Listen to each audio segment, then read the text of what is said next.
10 de la mañana, 4 minutos en todo el territorio nacional. Ya está con nosotros Juliana Rueda.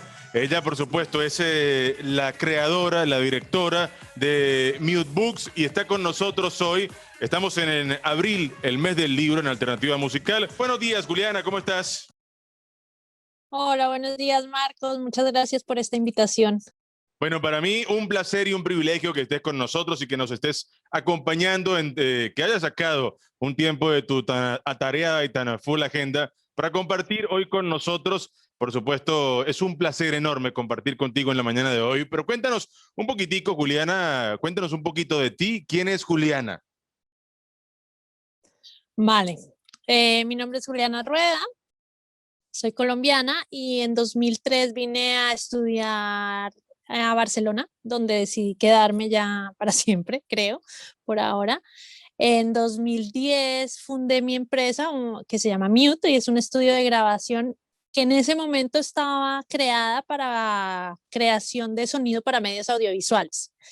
Y fue en 2012 por medio de una editorial para la cual hacía trabajos publicitarios, que me llegó el primer encargo de audiolibros y al que decidí lanzarme al vacío para empezar a hacerlo sin saber, sin conocer de qué iba. Y en plena producción del primer libro me di cuenta de todas las dificultades que me iba encontrando a la hora de producir y fue cuando decidí buscar a alguien que me enseñara a buscar dónde es que estaba la fuente de información y del producto como tal, donde funcionaba, que obviamente era en Estados Unidos, donde el mercado del audiolibro lleva más de 30, 40 años funcionando increíblemente.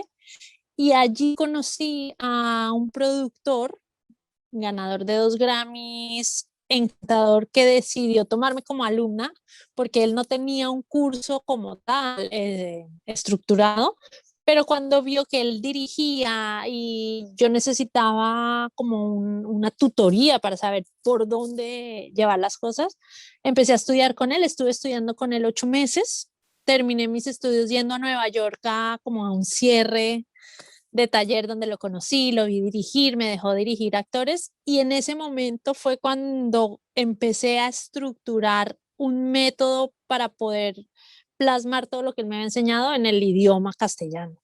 ¿Por qué? Porque es muy diferente el inglés, las necesidades del inglés eran muy diferentes a las del español. Entonces ahí empecé a crear un equipo de trabajo de directores, de técnicos de sonido, de revisores, de actores, y en estos años hemos visto la evolución tanto del equipo de Mute como del producto en español. Ha sido un crecimiento abrumador, o sea, increíble, que cada año tras año va increciendo, o sea, es espectacular. Y eso soy, no dije que era, yo soy ingeniera de sonido y por esa razón fue que especialicé en la creación de audiolibros.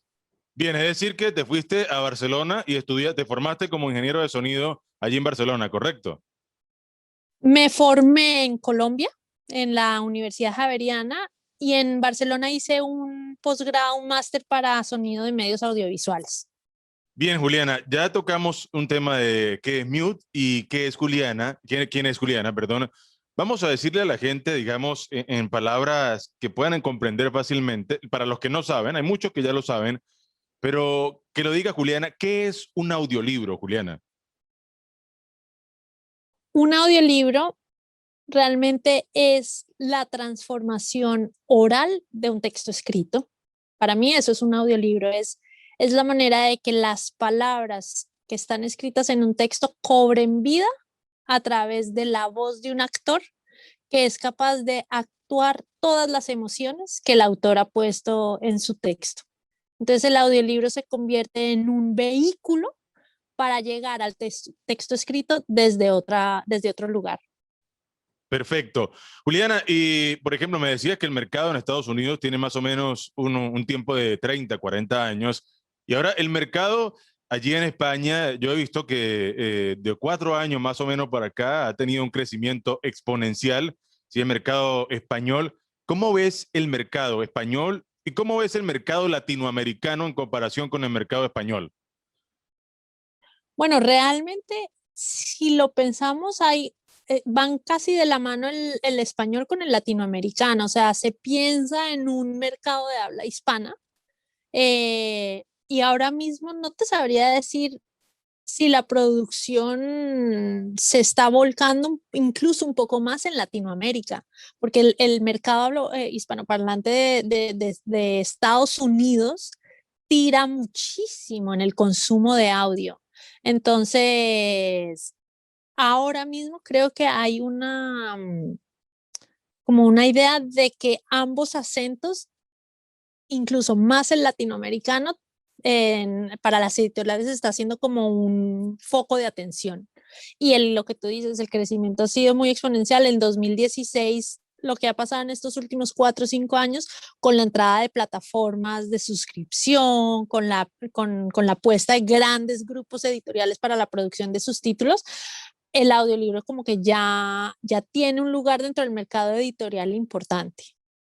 Bien, y está bien dicho, Juliana, está bien dicho, audiolectores, podemos llamar a todas las personas que siempre están, digamos, consumiendo audiolibros, podemos decirle audiolectores a este tipo de personas. Está bien dicho el término. Pues yo los considero audiolectores porque para mí, o sea, es esta ambigüedad de que si escuchar es igual que leer. Si tú te acercas a un texto que esté bien narrado, que respete la puntuación, que respete el ritmo narrativo, que respete los personajes, pues sí es a través del oído que te acercas a él, pero tú al final de cuentas te quieres acercar al libro escrito. Entonces, si no te puedes sentar a leer, por lo menos te acercas a él desde otra manera. Entonces, pues sí eres un audiolector, porque lo que buscas es el placer de la lectura, que es ese momento para poder irte a otros lugares, ir a aprender, ir a conocer, ir a descubrir. Entonces, es un medio para entretenerte. Bien, ¿cómo está conformado el equipo de Mute, Juliana? Nosotros ahora mismo, bueno, yo soy la directora, pero también hago digamos, de directora del proyecto, pero también dirijo audiolibros. Tenemos, bueno, un jefe de dirección, una persona encargada de la producción, que es la encargada de recibir los materiales que nos llegan de la editorial, los pedidos, hacer los presupuestos, Tenemos diferentes directores dentro del equipo, porque una vez te asignan un libro como director, tú tienes que pensar en a quién le puedes hacer casting, con quién te gustaría trabajar, quién podría ser mejor para este título. Tenemos un actor o varios actores, dependiendo de lo que necesite el libro. Si es un libro que pasas a través de una sola persona que cuenta la historia, pues es un narrador, pero si es un libro donde hay múltiples personajes en primera persona, pues tendremos más voces que participen. O si es un producto más serializado que quieres que sea una voz distinta para cada intervención de diálogos, pues es otro producto. Entonces, tenemos un grupo de actores, tenemos un grupo de editores que son los encargados de recibir el material y editarlo para que parezca que el actor leyó de principio a fin sin ningún tipo de error. Y luego tenemos una persona que revisa todo el material narrado, porque incluso si hay un director en sala y está un actor, y a veces hay un ingeniero de sonido también presente, porque digamos en mi caso, yo dirijo al actor, pero también grabo. Hago como de ingeniero de sonido y director, hago las dos tareas, pero hay muchos directores que no tienen la parte técnica por la mano, entonces hay un técnico de sonido con ellos que graba mientras las sesiones de grabación. Una vez estamos en sala, igual así estemos súper pendientes todos del texto y de lo que va diciendo el actor, se nos pasan palabras. O sea, a veces dicen puerta y era ventana, y el cerebro te la escuela. Entonces hay una persona encargada al final del proceso de revisar el texto con el audio, precisamente para cerciorarnos de que no haya ningún tipo de fallo. Los fallos que se realizan vuelven a la sala de grabación, se hacen los retakes, que se llaman, y se va nuevamente al editor para que exporte y masterice y se envía al cliente. Y bueno, excelentísimo este proceso. ¿Y también grabas? ¿Haces de narradora también? No, no, no, zapatero a su zapato. Disfruto detrás de cámaras. A mí me gusta trabajar el texto, pero a través del sonido, o sea, de acompañar al actor en su proceso actoral para guiarlo, para acompañarlo y decirle que en plan, llévame, muéstrame esa casa que estás describiendo. Es un poco como ser su guía, porque cuando tú estás muchas horas leyendo solo, puedes perder el norte de lo que estás hablando. Entonces está bien generar este tándem porque al final tú te conviertes como director en el primer oyente del producto. Entonces tienes que poder pasar por todos los lugares por los que pasa el texto y entenderlo. Bien, Juliana, ahora hablando de todo este proceso de narrar y por supuesto, del contar una historia, de llevarla de la parte escrita a la parte oral, ¿quién narra un audiolibro? Vale, digamos que hoy en día muchísimas personas están narrando, o sea, ha habido como un boom de, de interés en el mercado de locutores y actores. Para mí, dentro de mi empresa, es clave que la persona que narra, sobre todo ficción, sean actores, porque como para nosotros lo que realmente vale como una experiencia real y rica y enriquecida es la capacidad que tiene un buen actor de transmitirme las emociones del texto. Entonces, es muy difícil si no eres actor ser capaz de constantemente ir cambiando de emoción y al mismo tiempo ser capaz de pasar por los X y Y cantidad de personajes que pueden aparecer en una novela. Entonces tú tienes que ser el niño, la abuela, el abuelo, la señora, a veces ser, yo he tenido libros justo hoy, terminé uno que había un capítulo donde había 8 personas hablando y el talento del actor con el que trabajé te dejaba sentir clarísimamente cuando entraba cada uno de los personajes. Eso solo lo puedes lograr con gente que realmente domine el arte de la actuación, porque el audiolibro no es hacer vocecitas y hacer cosas raras, tú tienes que con una pincelada sutil darme el carácter que cada personaje tiene, porque si no se vuelve un popurrí, o sea, es muy cansón de oír eso. Entonces, y para los libros de no ficción, lo que me importa es la capacidad bueno, del narrador de convertirse en el autor, en caso de que el propio autor no pueda narrar su libro, pero esta veracidad que debe tener la persona que narra una ficción es que yo como oyente sienta que tú eres el autor de ese libro, o sea, que tú me cuentas cada cosa con esa pasión y esas ganas de decir, yo lo escribí, lo investigué, yo lo desarrollé. Y si yo me creo eso, yo como oyente voy a querer aprender, cambiar, yo qué sé, hacer el régimen de 30 días para dejar de fumar, lo que sea. Yo puedo seguir lo que quiero que tú me vendas de alguna manera en el no ficción. Bien, pero dices que tiene que ser actor, también puede ser actor de doblaje o tiene que ser, digamos, licenciado en artes dramáticas o puede ser que sea netamente actor. Alguien, sí, o sea, puede ser, los actores de doblaje tienen el plus además de que al ellos ser tantos personajes en su vida, al pasar por tantos tipos de personas que tienen que doblar, la versatilidad que tienen a la hora de hacer voces es increíble. O sea, yo casi la gran mayoría de voces con las que trabajo vienen del mundo del doblaje aquí en España. En Colombia no, porque nosotros tenemos sede en Barcelona y en Colombia. En Colombia es más gente de televisión y teatro y en España es más gente de doblaje.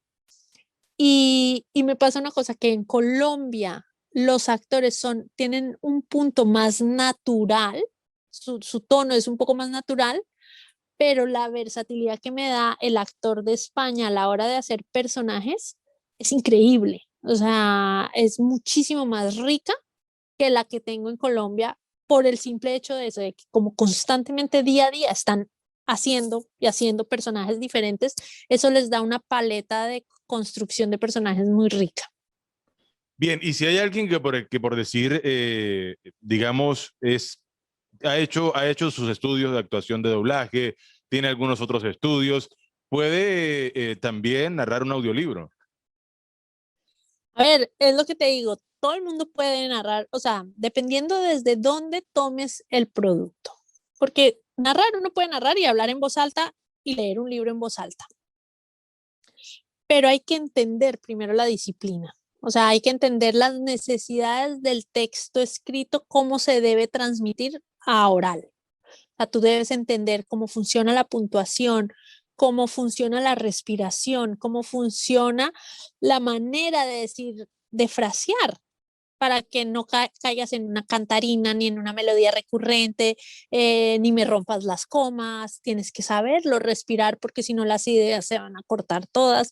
Entonces, hay una mezcla de saber leer en voz alta. O sea, es súper necesario para una persona que narra los libros, es indispensable saber leer en voz alta. Y aparte, la parte de interpretación es clave, o sea, se juntan un poco las dos cosas, porque muchas veces lo que me encuentro es que personas que hacen o mucho doblaje o publicidad están acostumbrados a manejar textos cortos, ¿sabes? Takes de 4 o 5 líneas, como que se repiten, que se aprenden. Y cuando tienes que pasar de un texto de 4 líneas a una página entera, les cuesta generar un ritmo continuo. Entonces es muy importante la virtud y los skills de poder leer en voz alta. O sea, es clave.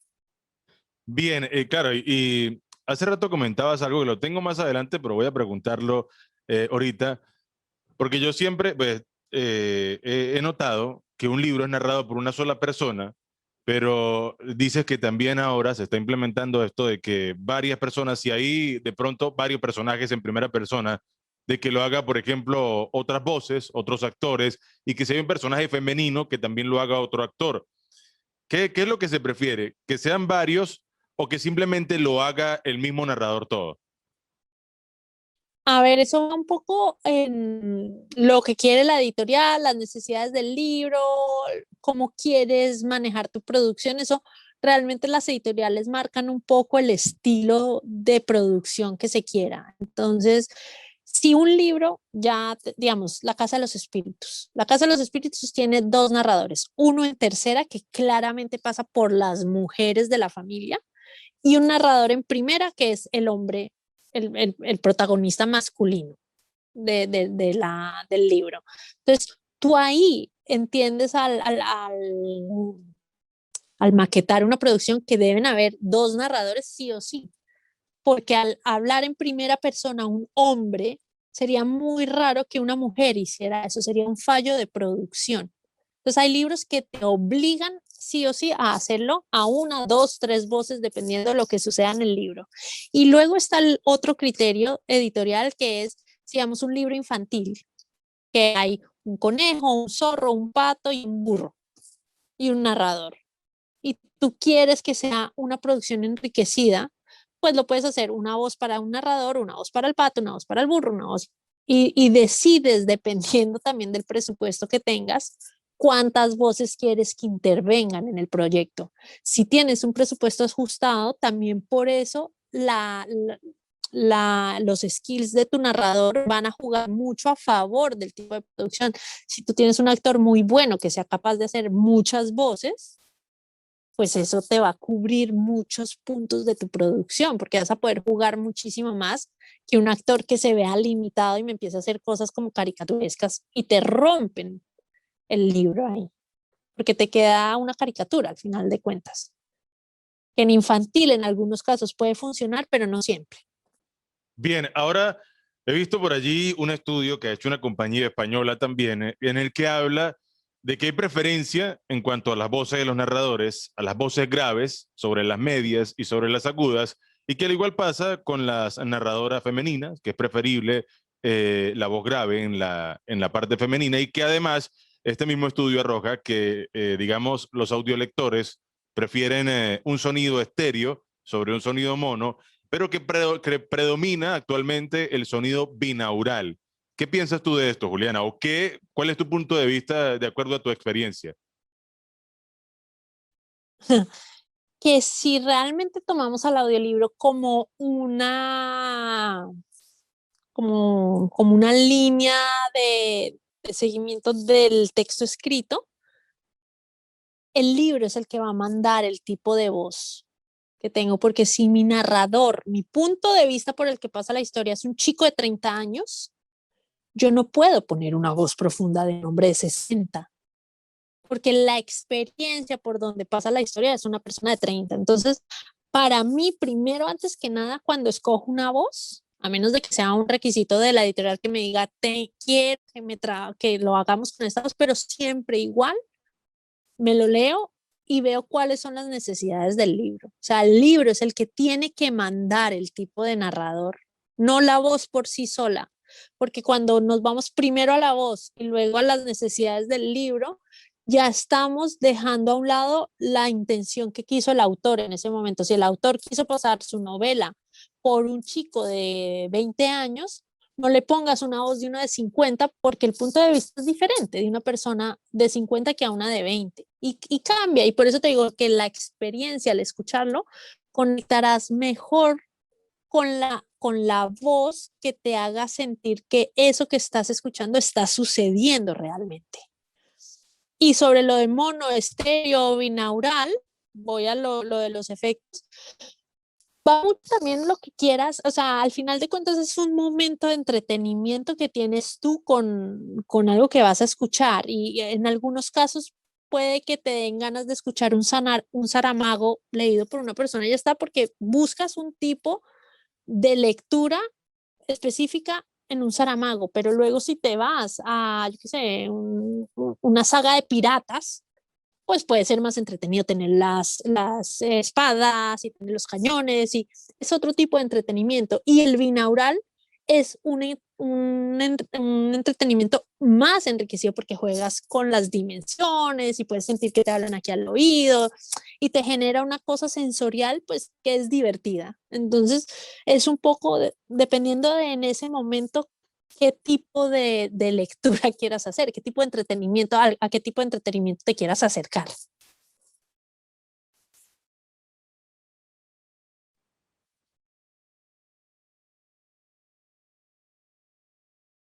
Sí, siempre.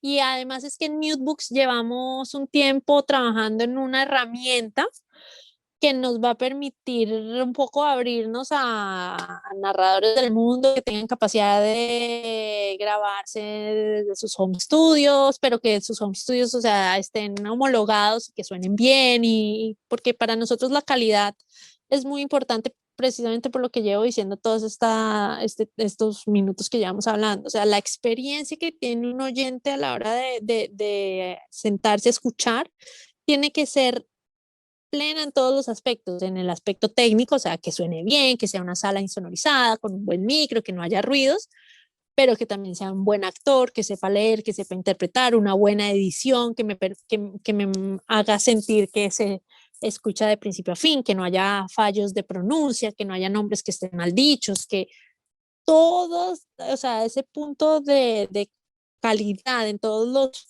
momentos de producción para nosotros son importantes. Entonces, claro, el continuo, la continua búsqueda de voces para nosotros es clave porque hay muchos tipos de libros allá afuera que con X tipo de narradores, de colores, de acentos, sí, siempre estamos buscando voces nuevas.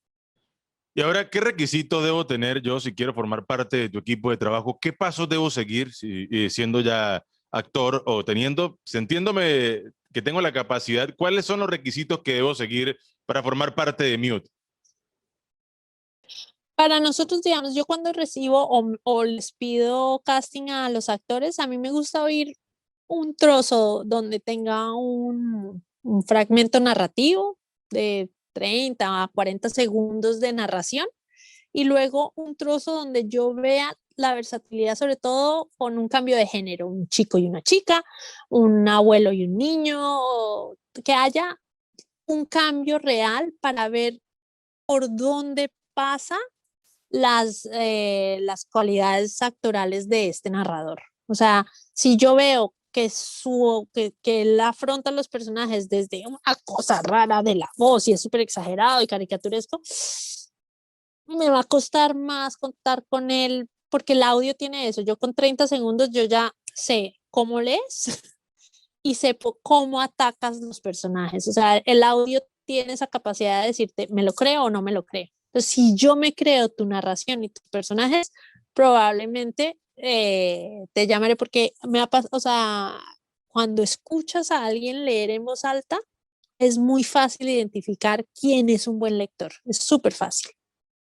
Es súper rápido. Entonces, yo con los castings digo, uy, con este trabajaría. O, uy, no sé, ¿eh? Bien, pero ahora en la parte de la caracterización, eh, ¿te parece que no debe ser muy, digamos, muy acentuada la caracterización, que debe ser preferiblemente algo más natural que se acerque al personaje y que te haga sentir ese color del personaje? ¿O yo debo caracterizarlo de Vol plano? Volvemos a lo mismo, depende del tipo de libro. O sea, hay libros que me permiten una caricaturización mayor y hay otros que yo necesito como oyente sentir que eso es una persona real hablando. O sea, que yo ya estoy dando por sentado que tú eres un hombre y me vas a hacer las chicas y me vas a hacer los niños y yo ya como oyente doy por hecho que tú vas a pasar por todos los personajes, tu voz va a pasar por todos los personajes, pero no por eso tengo que aceptar que me hagas cosas raras para hacerme el niño, ni el abuelo, ni hacer un abuelito, porque es un abuelo, sino con que cambies el tempo, con que lo hagas más tranquilo, como la forma como lo respires, yo ya siento esa vejez. Y ya está. Y yo como oyente acepto tu abuelo desde un lugar muchísimo más orgánico, sin necesidad de una caricaturización, porque hay libros que no me lo permiten. Entra ese abuelo, cada vez que entra ese abuelo exagerado, y yo voy a hacer como, y me va a sacar de la historia, que al final lo que queremos es que el oyente no se aleje de esa conexión al texto escrito. Bien, y ahora técnicamente, qué característica, por ejemplo, qué parámetros debe tener un demo? Es decir, por ejemplo, si hablamos de Audition, al momento de yo darle grabación, de yo ir a grabar, puedo escoger mono, estéreo, hay muchas dudas con esto, puedo escoger a 16, 24, 32 bits, 44.100, 48.000, ¿cómo lo grabo? Es decir, ¿cómo? Porque también cuando lo grabo tiene, digamos, unos parámetros y cuando lo voy a guardar, cuando lo voy a salvar, debo meterle los mismos parámetros. ¿Cómo lo grabo? ¿Cómo hago, por ejemplo, en esa parte? No, eso sí, a ver, normalmente lo que te digo, los libros tradicionales son en mono y la mayoría de las editoriales trabajan a 44. Entonces, si va a ser solo tu voz, no necesitas separar la señal. Con que grabes en mono y a 44 ya está, ya sirve. Pero también hay que tener eso, o sea, que hay una parte técnica que también hay que vigilar. Hay muchas editoriales que te exigen unos parámetros técnicos de piso de ruido, eh, los loops, a cuánto, el pico máximo, o sea, hay unos aspectos técnicos pues que tienes que conocer técnicamente para saber qué es lo que exportas, en qué rango dinámico estás grabando, o sea, como que hay que tener cuidado como en esa parte técnica también, pues la gente que digamos se graba en casa y tal, hilar esas cosas. Pero bueno, dependiendo de si es un tipo o sea, la voz va en mono. La voz, a menos de que tú quieras jugar con pan, o sea, panear y todo eso ya es una cosa de post, pero la voz se graba en mono, porque la voz va en mono, Y ahora va por un canal solo. cuando yo envío un demo, porque hay gente que acostumbra a enviar demos y que de pronto tienen un conocimiento técnico, acostumbran de pronto a ecualizar, de pronto a meterle algún compresor. ¿Cómo debe ir ese demo según lo que las características de Mute? ¿Cómo debe ir ese demo en cuanto a No, esa parte? sí, la demos nosotros no tenemos en cuenta, es lo que te digo, o sea, no tengo en cuenta la parte técnica y tal, porque como yo tengo un equipo técnico, a mí lo que me interesa es tus cualidades narrativas, más que nada. Tu sala sí, o sea, que sea una sala seca, que no tenga ruidos, que no tenga ruido de tierra, que no tenga frecuencias de las luces o cosas así, eso lo escucho, pero técnicamente no te voy a decir, me lo tienes que comprimir a tanto, me lo tienes que ecualizar a tanto, eso no te lo voy a pedir porque a mí lo que me interesa son las cualidades tuyas como narrador, no como técnico de sonido, porque yo ya tengo mi equipo de técnicos. Bien, y en cuanto al ruido de fondo, ¿hay que limpiar este ruido de fondo o se envía tal cual como queda en la grabación? Pues por eso lo que te explico es muy importante que el entorno de grabación sea un entorno lo más seco y limpio posible, porque muchos audiolibros van sin música y sin efectos. Entonces, si tú tienes un piso de río que constantemente hay un shhh, son cosas que van a ensuciar la grabación. O sea, el audiolibro debe estar acompañado de un entorno que me evite una distracción excesiva al oyente. O sea, si yo tengo un libro que constantemente está con el shh, probablemente el que edite va a cortar y va a quedar shh, shh, cada vez que entre el narrador. Entonces, esas cosas son muy molestas. Entonces, hay que vigilar eso, que el entorno sea lo más insonorizado posible. ¿Cuáles son los pros y los contras de un audiolibro y por qué debe la gente, digamos, eh, tomar esta nueva tendencia de escuchar audiolibros? Bueno, para mí los pros, todos. Tiene todos los pros porque escuchar un libro bien narrado es realmente una experiencia increíble. O sea, te puedes emocionar, puedes llorar, te puedes reír. Muy similar a lo que te pasa cuando lees. O sea, realmente a las personas que le gusta leer es porque tienes ese momento de evadirte de la realidad y viajar a otro lugar y sentir un montón de cosas. Y cuando escuchas un libro que está narrado desde ese lugar, no quieres parar de escuchar, o sea, por eso te digo que tiene todos los pros. Y el pro más importante, digamos, de cara a una audiencia joven, es que muchas veces el audiolibro es el camino perfecto para generar la inquietud de ir al libro escrito. Y eso, digamos, es el pro más pro de todos, porque al final de cuentas lo que queremos es que los jóvenes lean. Y desde el audio es un lugar cercano para ellos, es un lugar cotidiano. Entonces, el libro bien hecho, bien leído, puede llevar a este público joven e infantil a acercarse a la literatura. Entonces, ahí a mí me tiene conquistada el audiolibro por ahí. ¿Cuáles son los contras? Que también se está haciendo mucha cosa de manera muy rápida, con gente que no está preparada para la disciplina. Por eso yo te digo que siempre que empezamos en algo nuevo es súper importante aprender a hacerlo, porque cada disciplina tiene unas dificultades y tiene unas necesidades. Entonces, cuando tú tienes claro desde dónde debes afrontar esa disciplina, podrás hacerlo desde un lugar respetuoso y que realmente cumple las expectativas del producto. Entonces, lo que te decía el audio tiene ese poder de seducirte o de generarte un rechazo absoluto. ¿Y qué pasa? Es un formato muy nuevo, donde hasta ahora estamos formando a nuevos oyentes, lectores, que se enamoren del producto. Entonces hay que tener mucho cuidado porque si el audiolibro está hecho de una manera que no está bien, que es exagerado, que está mal puntuado, que no respetas ya lo que está hecho por el autor,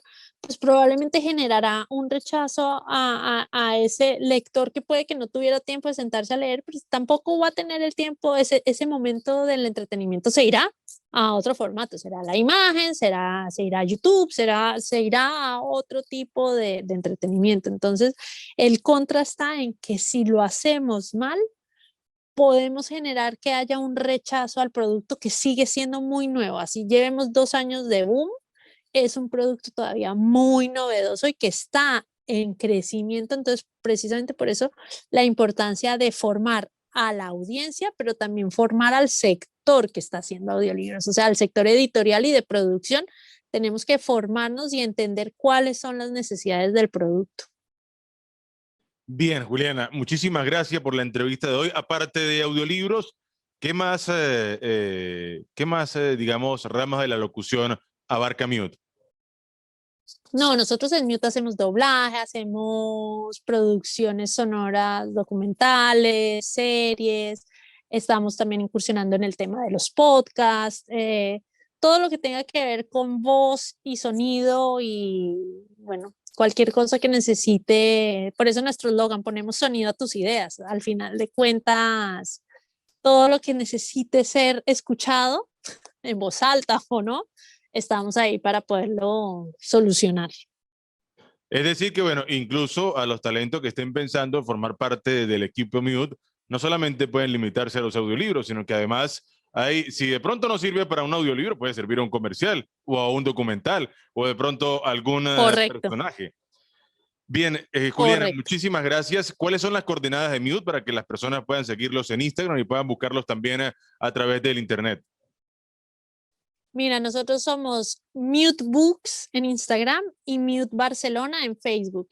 Igualmente en la página web que es mute.es encuentras toda la información bueno, de los estudios, dónde estamos, cómo nos pueden encontrar, nuestro teléfono, la dirección, bla, bla, bla. Lo que necesites a través de la página web tienes toda la información. Gracias por estar con nosotros y por supuesto siempre serás bienvenida al micrófono de Sinergia 89.7 y sobre todo de Alternativa Musical. Muchas gracias.